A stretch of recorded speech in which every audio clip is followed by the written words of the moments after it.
In Debian, to give a user sudo privileges, what you need to do is add the user to the sudo Linux group. And you can do it using the usermod command. If you're typing the command manually, make sure to use the correct options, -A and G. The -A option appends the sudo group to the user's existing groups without removing the user from other groups.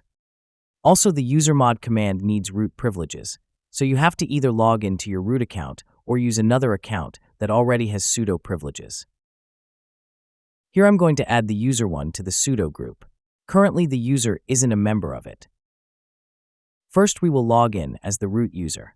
Then we will run the usermod command with the -A and G option, followed by the group name sudo and the username, which in this case is user1.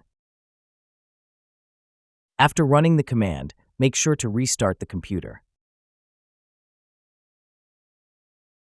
After the restart, log into the user account and run the group's command to confirm the user is in the sudo group.